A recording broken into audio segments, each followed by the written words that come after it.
You're watching us here on Chartbusters. As promised, let's get chatting with the management of Finolex Cables. Reported a good quarter as economic activity returned to normal or closer to normalcy. Revenues for the company grew by about 18%. There was also a slight expansion in the margins. We have Mahesh Viswanathan, who's the director and CFO of the company, joining in to tell us a little more. Thanks a lot, Mahesh, for joining in. Let me ask you about your new categories. How much do they contribute as a proportion of total sales, and what is your target there?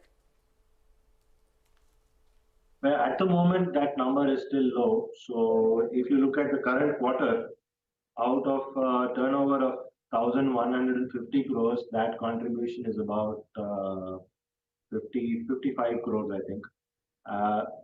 The near-term target that we have is that we cross on an annual basis a 200 crore turnover, and in the next 2 to 3 years, take that up to 500 crores.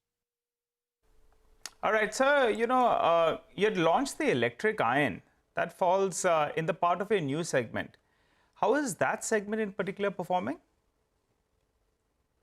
The last quarter in that segment across the board, I think there was a sluggishness, partly because I think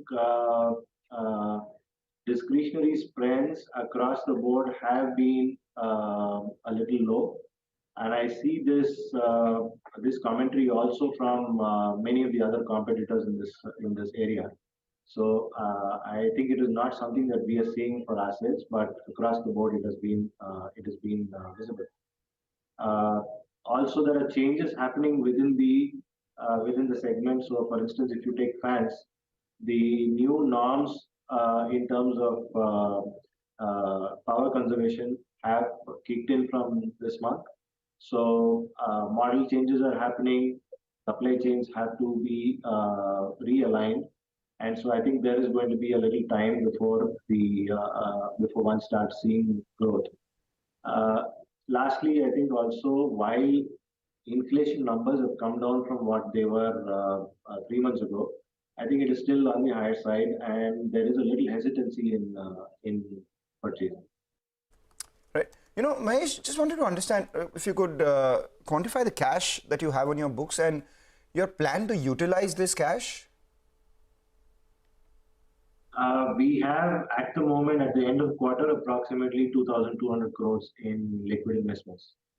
Like I've said before, we have been looking actively to make some acquisitions.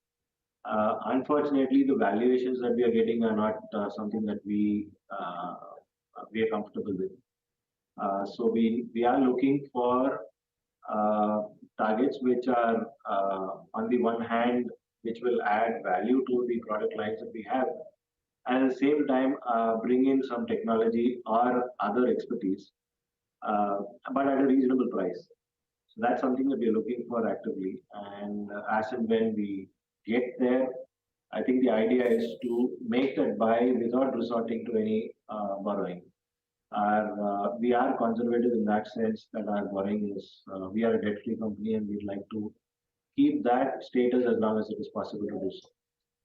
But at the same time, grow responsibly.